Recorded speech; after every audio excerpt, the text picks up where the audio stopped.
on Facebook.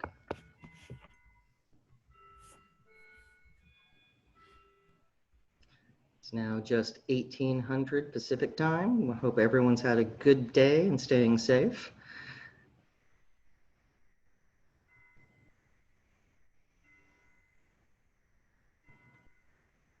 All right. Before we begin, we're going to verify that the video is going.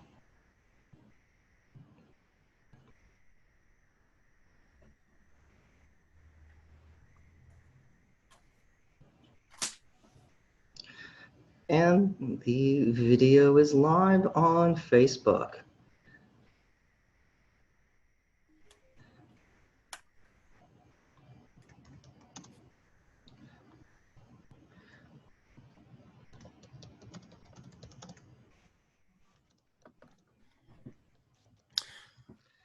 So for those of us who are just joining us right now, my name is Joshua Gilliland. I'm the chair of the marketing subcommittee for Sea Scouts on the National Committee. I'm also a vice president in the Western region for the young adult programs.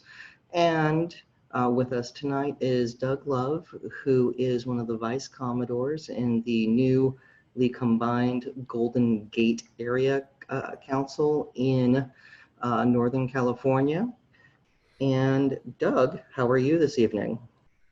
I'm fine, Josh. Tonight, I am going to be reviewing a couple of things we looked at in part one, and then we're going to continue with part two. Just a little background.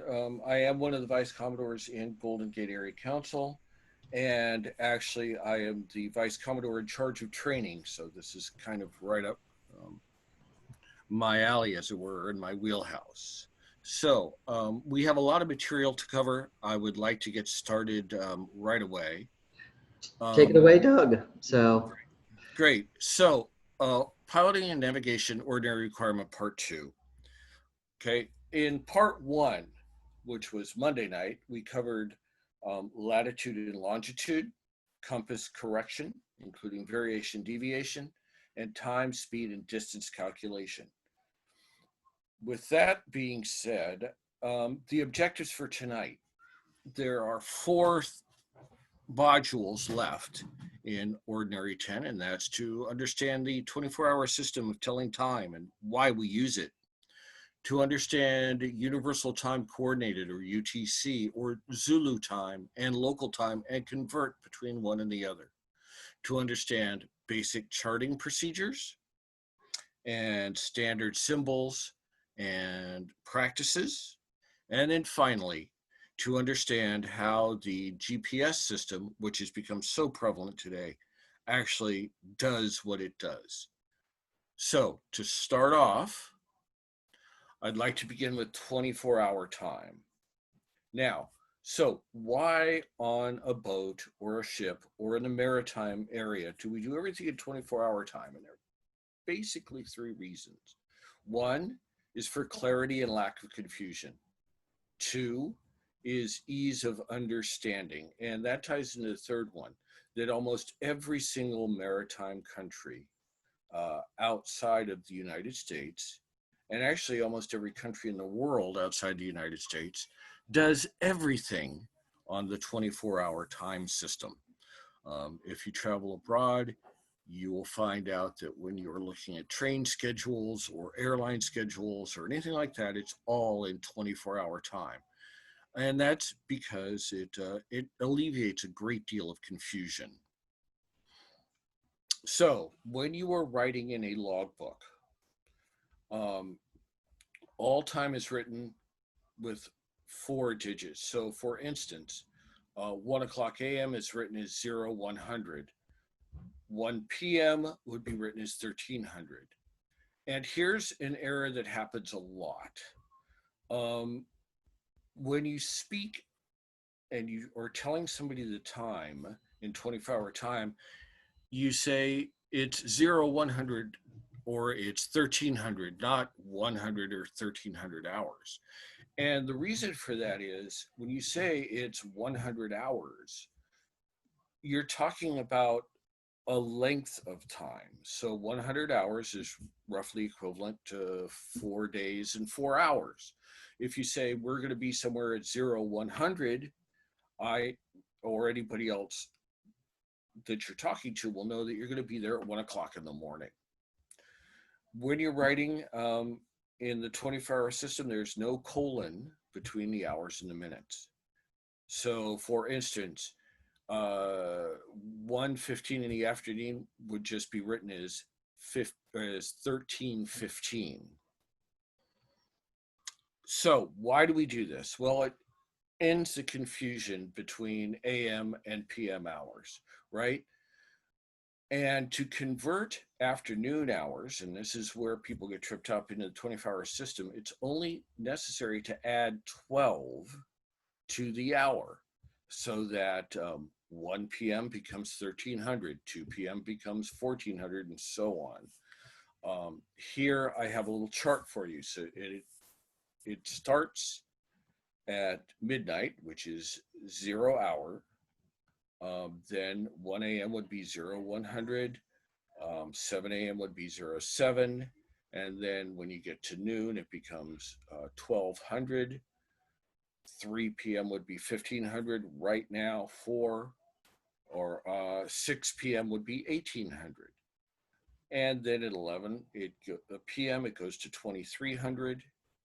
And then when you get to midnight, it goes back to 0 hour again.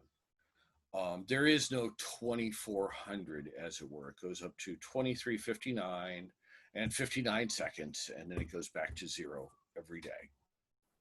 So that's a brief overview of 24-hour time and why we use it. Now, universal time coordinated, local time, and longitude.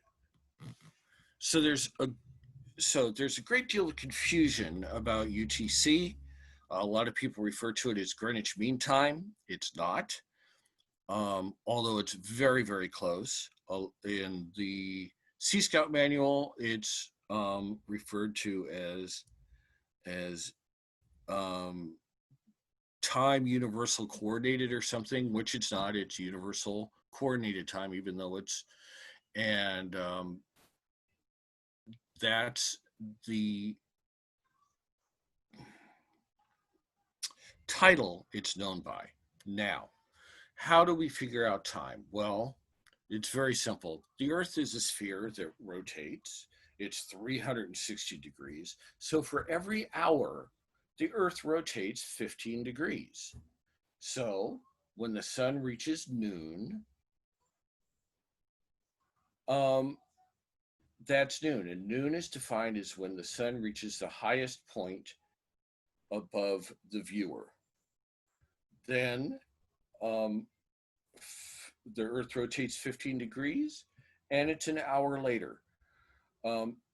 So when you move from one place to another, the sunrise, sunset, noon times change 1 hour for every 15 degrees you move, either east or west. If you move west of the prime meridian, the sun rises and sets later. If you move east of the prime meridian, it rises and sets earlier. So back to something I briefly mentioned in part one. Before 1884, each country had its own meridian for starting time. The UK used the Greenwich Meridian, which passes through the Royal Observatory at Greenwich, England. France used a meridian passing through Paris, which is famously passes right down the middle of the Cathedral of Saint-Sulpice. In Paris, it's called the Rose Line. Russia used a meridian that ran through St. Petersburg. The United States briefly used one that ran through the Naval Observatory in Washington, D.C. So what happened was, when you looked at a nautical chart, or when you tried to figure out what time it was in a certain place, every country had its own way of calculating time. And this led to a great deal of confusion, especially in the 1800s, when steam began to supplant either animal power or sail power as the primary motive for transportation. People wanted to have set schedules for things. People wanted to know when they were going to arrive somewhere, whether it was by train or by ship. People wanted to have a schedule. And so what happened is in 1884, the major maritime countries of the world got together, ironically, in Washington, D.C., and by an international treaty, they set up that the starting meridian for time worldwide would be the Greenwich Meridian in the UK. So that meant that for every 15 degrees east or west, there would be a different time zone. There would be an hour, either an hour added or subtracted to this Greenwich Mean Time. And the time zones were roughly in the beginning equal. They were then adjusted through various other treaties to take into account country borders, so that a single country that might be divided by a meridian could all have the same time, or they were adjusted in the case of the United States in our time zones by state boundaries, so that there was some geographical consideration taken into this. It just wasn't every 15 degrees we're going to have a different time. So Greenwich Mean Time was designated as Z time, time zone Z, or Zulu time. And you'll hear that a lot. The Coast Guard will refer to Zulu time. The maritime industry refers to Zulu time, and the military especially uses Zulu time a great deal. Now, in 1972, atomic clocks were adopted as the standard measure of time, and that's when Greenwich Mean Time was changed to Universal Time Coordinated, or UTC. So, local time varies from UTC depending on how far east or west you are from Greenwich, 1 hour for each 15 degrees. So, finding your longitude and figuring out your local time should be really easy. You have a clock set, right, to UTC. You observe the sun when it gets to its highest point in the sky. That's local noon. And you can figure out, hey, it's noon here. It's this time in Greenwich. And if you do a little multiplication by 15, you should have longitude and your local time. But it wasn't that easy. And it wasn't that easy for a very simple reason. There were no accurate clocks for keeping time on ships. Longitude had to be calculated by one of two ways. One is by something called lunar observation, where the navigators of the ship would keep very, very time-consuming and careful observations of the moon as it traveled across the surface of Jupiter, or appeared to. And then they would do some complex mathematics, and they would come up with a longitude. Most often, people relied on dead or deduced reckoning, which we'll talk about in a minute. The problem with that is that their dead reckoning leads to many navigational errors in longitude and in time. And this led to a very famous disaster called the Scilly disaster in 1707, in which 4 British warships ran aground near the Scilly Isles off the southern coast of England, with the loss of 14 to 2,000 sailors. So the Royal Navy was really interested in having some other way of figuring out longitude and time. So, needless to say, the reason why they hadn't come up with one yet is very simple. The clocks of the time, the most accurate clocks you could have, were regulated by a pendulum. And a pendulum, if it's sitting, is very, very accurate. The the frequency of the pendulum does not change much over time. This was first noticed by Galileo. Later, a Dutch mathematician, Christian Huygens, developed the first pendulum clock that was accurate to within like 15 seconds a day. But people began to notice that pendulums were affected by moisture, by temperature, and especially by movement. And if you've ever had a grandfather clock or something at home, or a pendulum clock, and moved it around on a wall, you know that the pendulum goes all wacky, and then you have to stop it and reset it and get the pendulum swinging in its regular beat again, and reset the clock so it'll be accurate. So in 1714, the British Parliament offered a reward of £20,000, or roughly $4.6 million today, to anyone who could build a clock that would be accurate at sea. And this is the guy who did it, a guy named John Harrison. He worked for 5 years. And in 1735, he came out with what he called his H1, the Harrison 1 chronometer.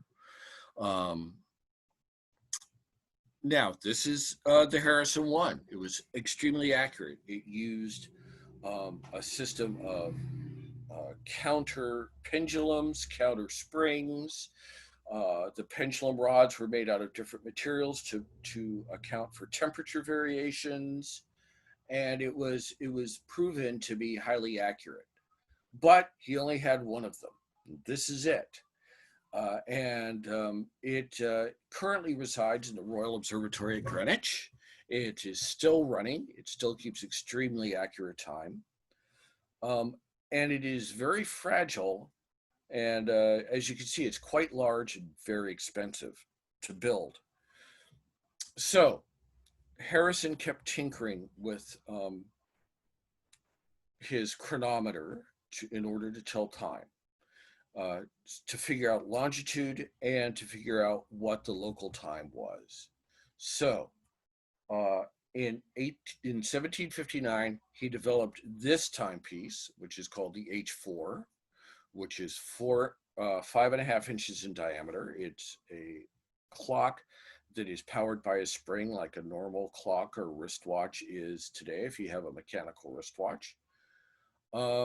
And this chronometer right here, again in the Royal Museum at Greenwich, is the one that Captain Cook carried on his voyages.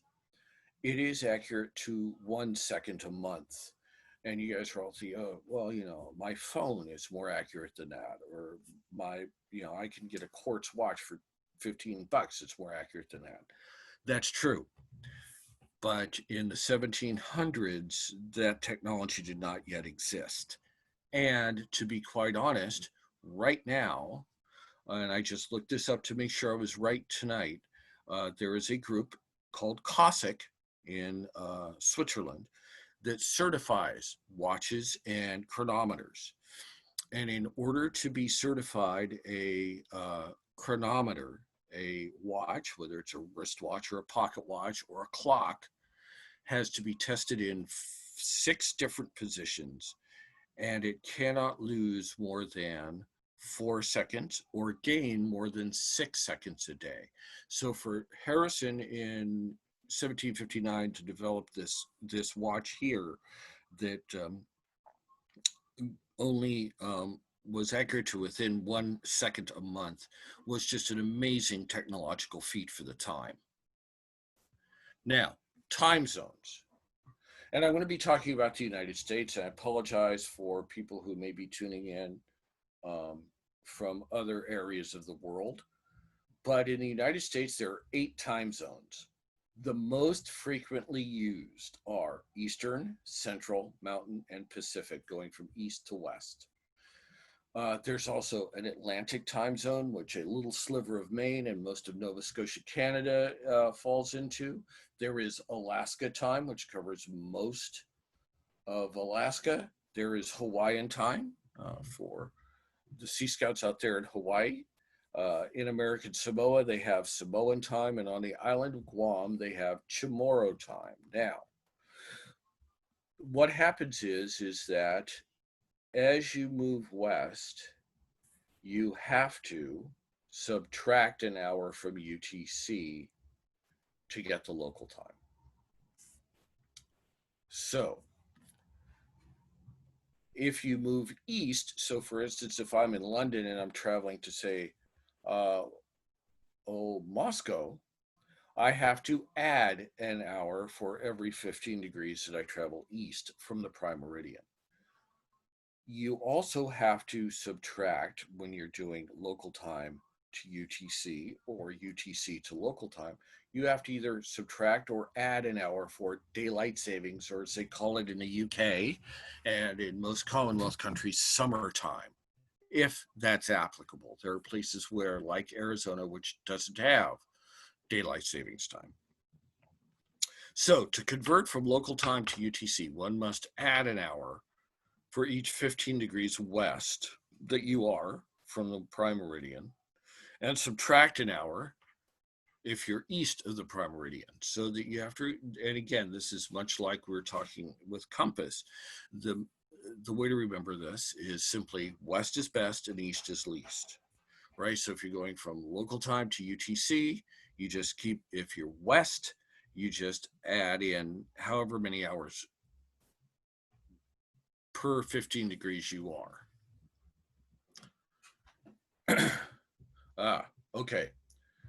10F, dead reckoning and piloting. And this is where, quite honestly, I began this project quite some time ago, because I noticed that over the years in Sea Scouting, there were a great deal of misunderstandings and inaccurate information in the practice of dead reckoning and piloting.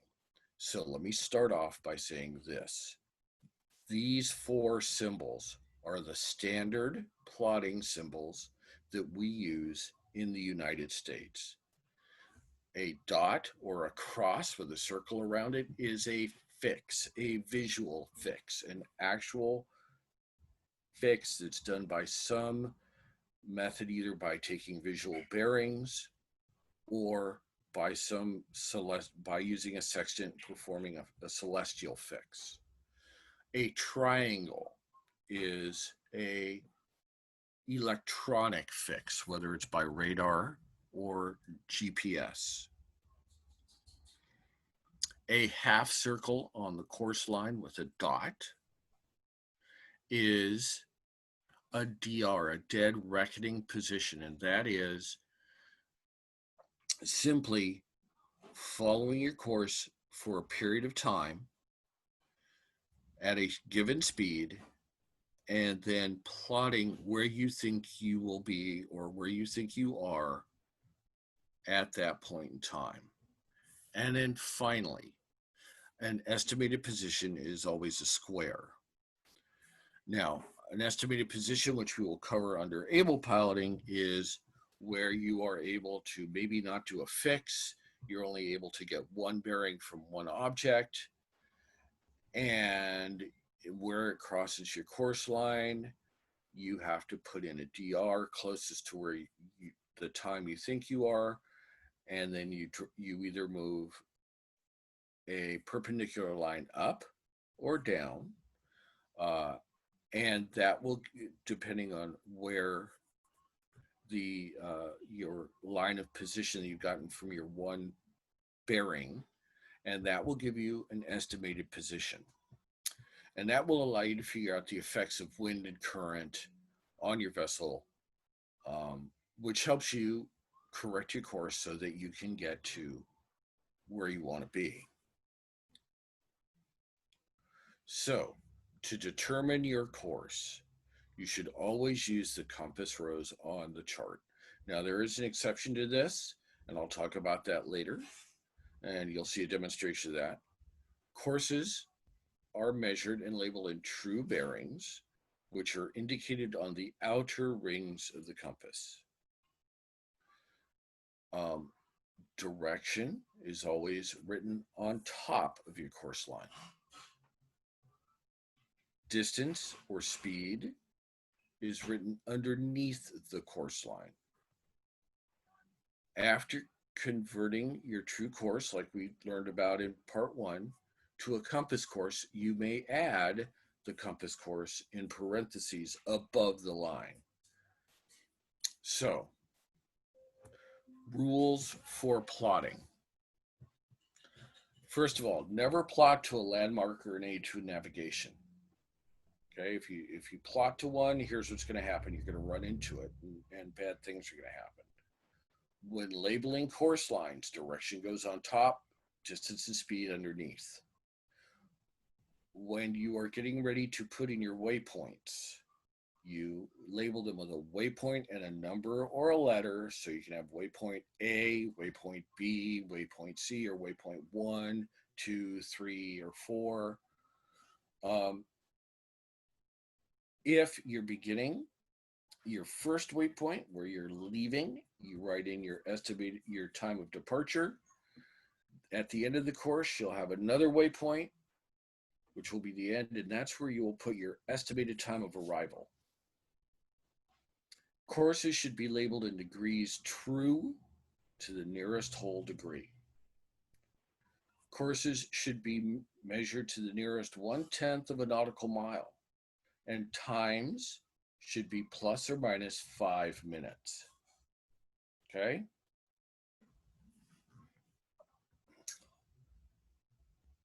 A few more rules for plotting. Always use a pencil for your chart work. Erase all of your stray lines and marks completely.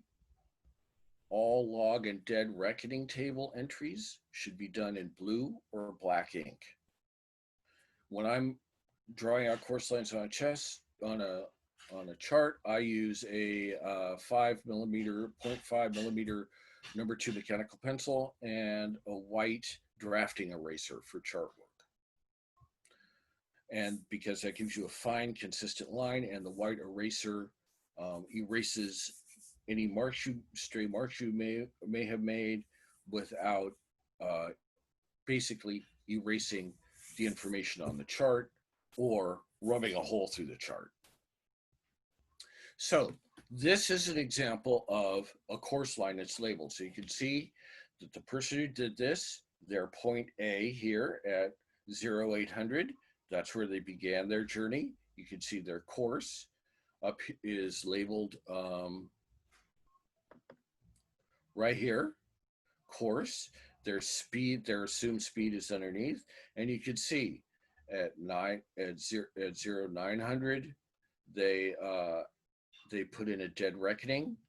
At 1000 they put in a dead reckoning. At 1100 they put in a dead reckoning. At 1200 they put in a dead reckoning, and oops, there was a problem. They actually took a fix, which is now their point X, and it put them here instead of up here. So then they plotted in new course lines to eventually, by 1300, which was their estimated time of arrival, to reach point B. So the most common tools to use to plot a course are parallel rules, triangles, and a roller plotter. Parallel rules have been for hundreds of years the traditional course plotting tool. Triangles and roller plotters have come later, and they actually came kind of out of the drafting and aeronautical world. So this is a brief video on how to use a parallel rule.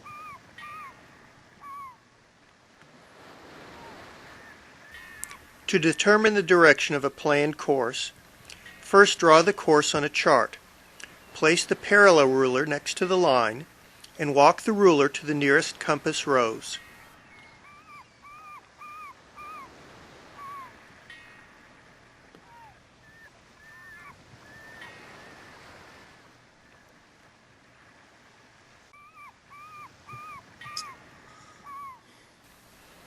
With the edge of the ruler going through the center of the compass rose, the course direction may be read in degrees true north using the outer circle, or degrees magnetic using the inner circle.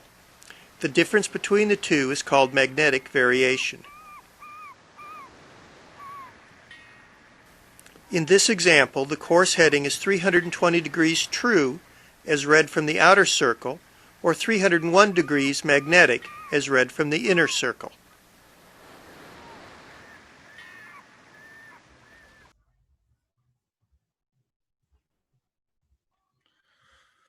Now, I normally don't use the inner magnetic because you have to account for an increase or decrease in variation. So I always do my compass corrections on a separate sheet of paper, where I plug in the true course, add or subtract the variation, get my magnetic course, add or subtract the deviation, and come up with my compass course. This is how to use triangles, which, to be quite honest, are becoming the standard in the maritime industry. Oh, let me go back one, sorry.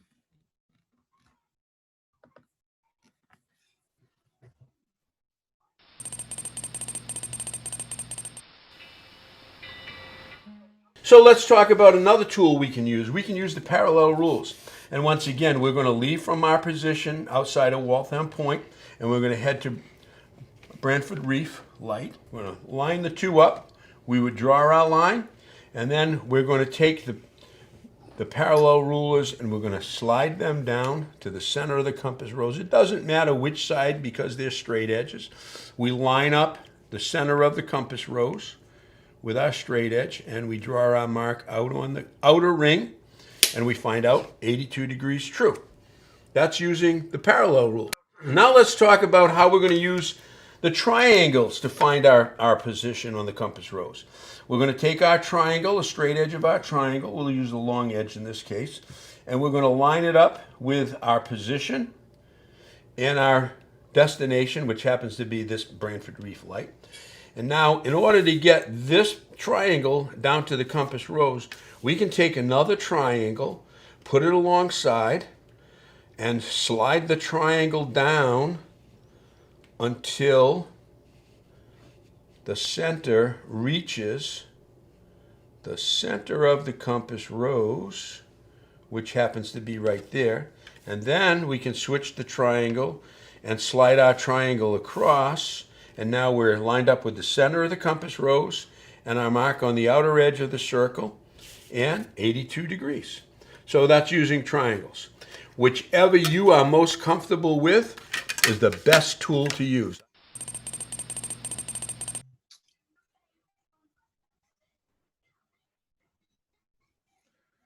And then finally, there's the plotter, which is actually my favorite tool. I find it fast and easy, but this is a quick video on how to use a plotter. Plot is similar to the one we did with the parallel rulers, except using the Weems plotter. We put the point down, rotate the tool up to the edge, and then do a fine tuning by using the transparent line on the tool, which is more accurate. Then you roll to the nearest meridian and zoom in to read the bearing. 320 degrees true in this. Now, the next tool you'll need to use is a pair of dividers. And dividers are used to measure distance. And this is a short little video on how to measure distance.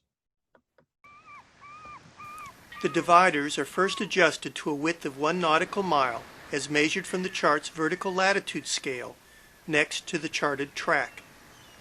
1 nautical mile is equal to 1 minute of latitude.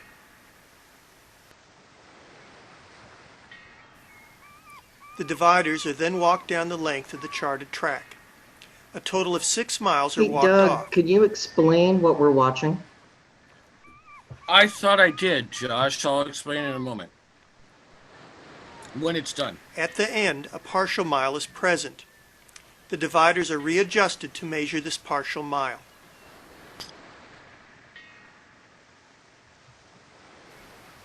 The dividers are then placed over the latitude minute scale to read the partial mile measurement.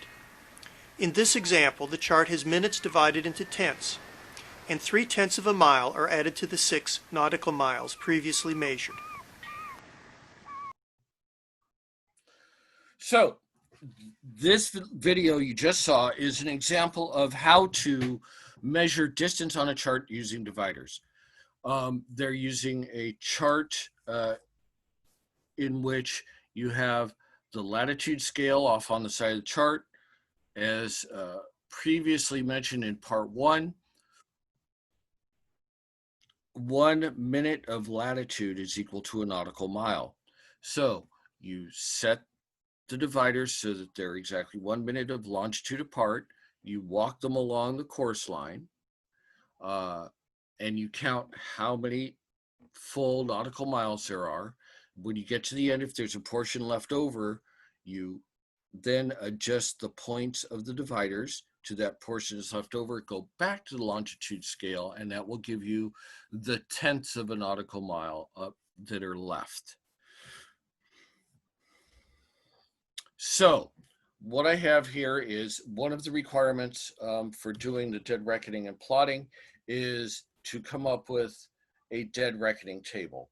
And this is a simplified one I use to teach in SEAL, and I use to teach Sea Scouts in around the Bay Area. So you have the date, you have a cruise number, or maybe not, from and to, and then the navigator's name, and that would be the scout's name. You have a time, so you would start off with the time you're leaving somewhere. You would put in the latitude and longitude of that point of departure. You would then write in your course, in true, your variation magnetic, your deviation. You would then write in your compass course. You would write in your assumed speed. Your distance is measured, as you just saw with the dividers. And then at the end, you would add that time at that speed, will give you an estimated time of arrival to your next point. So your ETA at that point would then become your time for the next line. Touch screens, I hate them, would become your time for the next line here. Then you would put in the latitude and the longitude of your next waypoint, so on and so forth. So when you have to do a 3 or 4 point 3-legged course, you would actually fill up 4 of these lines. Now, the rules for dead reckoning. A dead reckoning position must be plotted every hour on the hour. A dead reckoning position must be plotted at every change of course or speed, and that can happen sometimes quite frequently.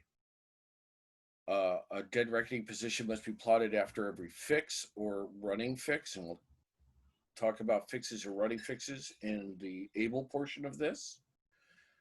And a dead reckoning position must be plotted after plotting a single line of position, or LOP, and that's that example I gave you, for instance, when you were doing an estimated position.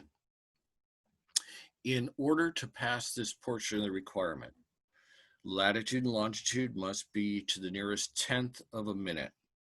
Times can be plus or minus 5 minutes. If the scout is doing this underway, the times can be plus or minus 10 minutes.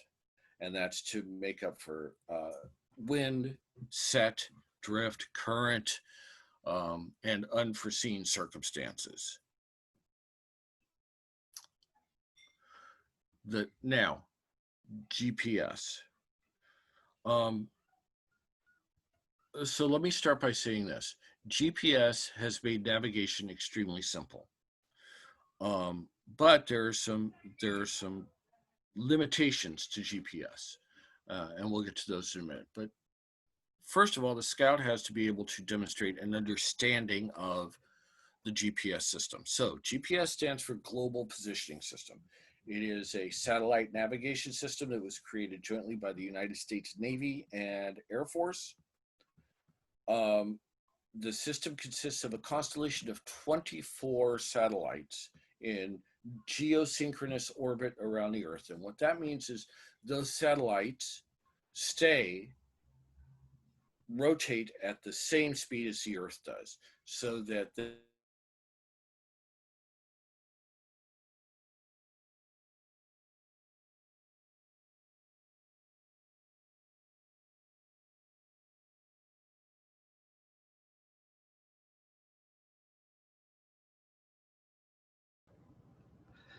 Doug, we lost your audio. GPS receiver. It receives a satellite from a signal. And inside your GPS receiver is a tiny little microchip that computes the distance between where it is and where the satellite is. Then it'll pick up another satellite and compute that distance, and a third satellite and compute that distance. And when you have 3 or more satellites, you have a very accurate fix on your position. Those 3 lines will intersect in only one point. Now, they call this the triangulation method. In reality, GPS satellites use something called trilateration, which triangulation is using 3 different bearings. Trilateration is actually using 3 different distances from a point. So that's how GPS works. So what are the advantages and disadvantages? The advantages are, if you've ever had a navigation system in your car or on a boat, when you played with GPS, you get a near instant position. Once the GPS comes on and acquires the satellites, you get a real-time position.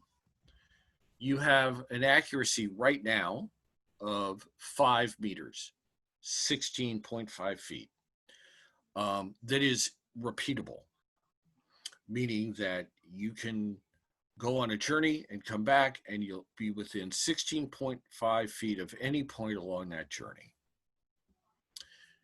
The reliability is, according to the Air Force, the Navy, and the National Geospatial Authority, is they look for reliability of 95%. So 95% of the time, you're going to have a real-time position within 5 meters of your actual position constantly. The disadvantages of GPS. Well,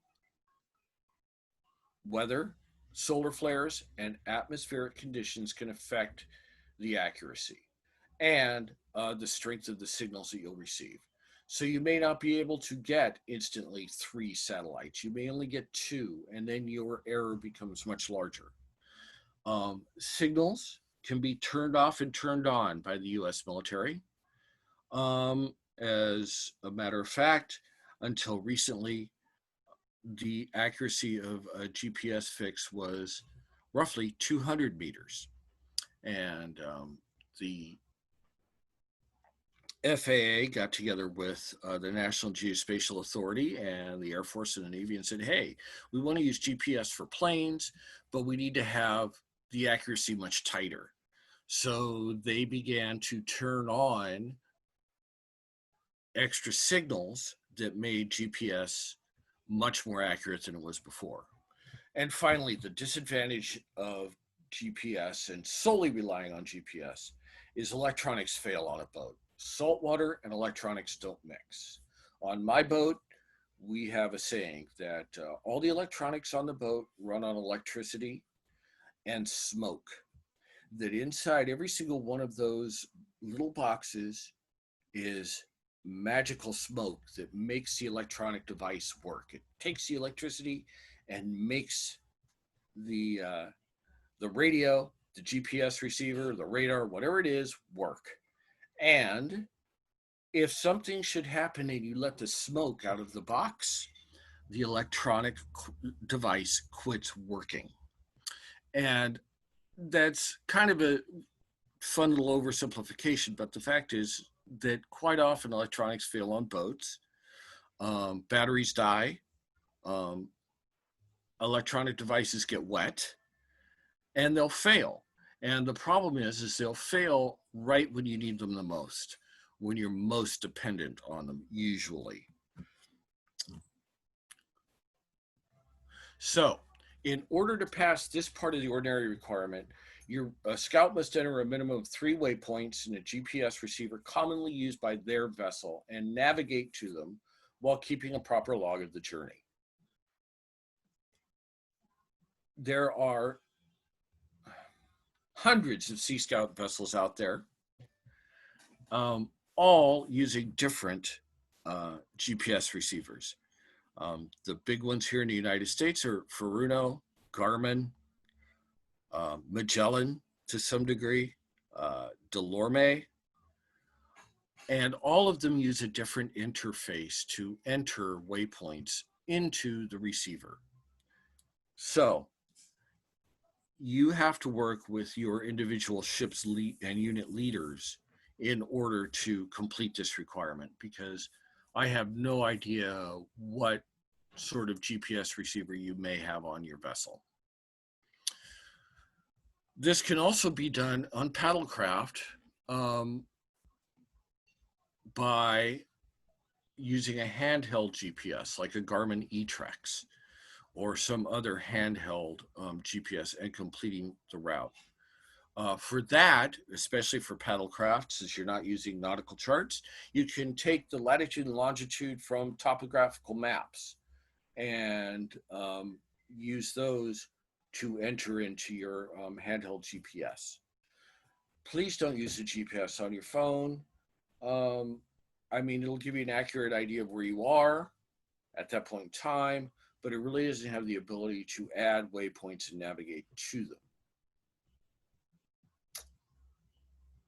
So, last thing I'm going to say here. Why do we have to do this? Why do you have to learn this? I mean, we got GPS, we have chart plotters. Why do we have to learn all this paper and pencil stuff? Well, knowing where you are and how to get to where you are going is essential for the safety of the vessel and the crew. Safety is number one.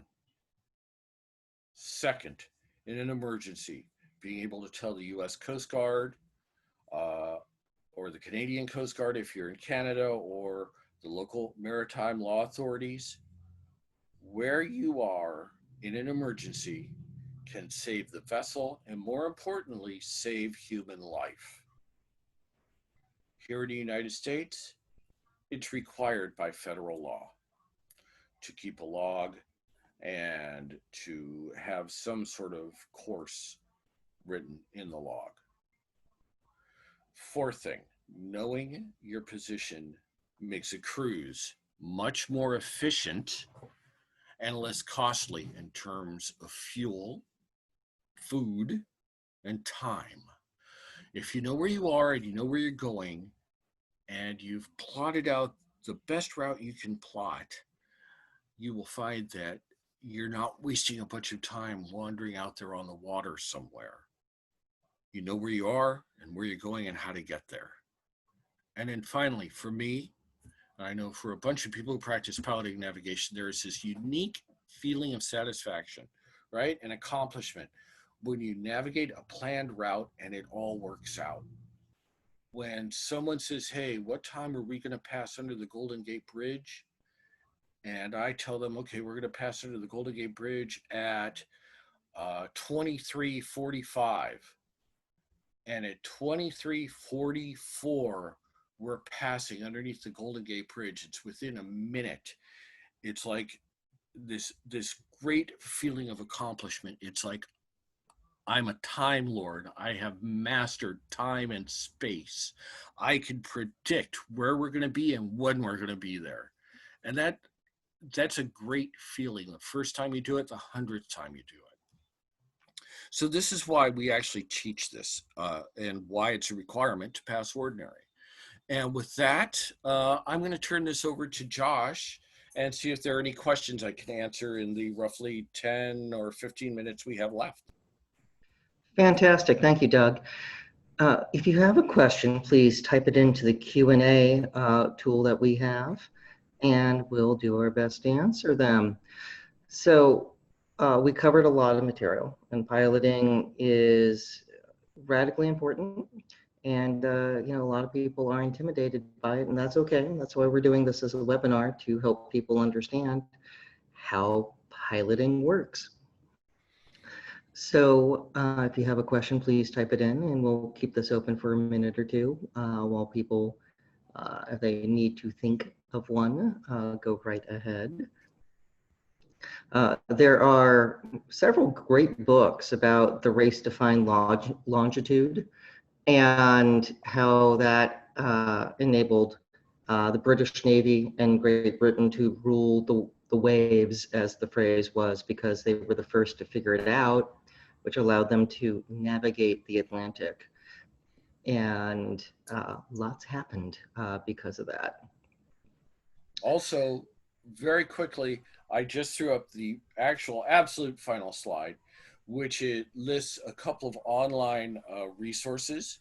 One is a copy of Bowditch, which is also called Publication Number 9, or the American Practical Navigator. And I've given the web address for that. And if you go to that web address, it will take you to the most current edition of Bowditch online. And if you want to read all of it, get really in depth about navigation and piloting, it is the Bible in the United States when it comes to navigation and piloting. If you're looking for a practice chart to practice on, I've included a link to a copy of a practice chart called Bowditch Bay, which is used by the U.S. Power Squadron when they're teaching coastal navigation and piloting and that kind of thing, that you can download and then print out to use to practice on. So, are there any questions at all, Josh? No, you have dazzled them with your piloting skills. So it looks like we are clear of questions for part 2 of piloting. So Doug, want to thank you for your time. Everyone, thank you for tuning in. We have our Coast Guard Auxiliary webinar on July 28th, which is going to cover the Federal Pollution Act. So that will be very interesting. And there'll definitely be more in the future. So stay tuned as we continue to move forward. So everyone, thank you for tuning in. And Doug, have a great evening. Thank you. You too, Josh. Thank you.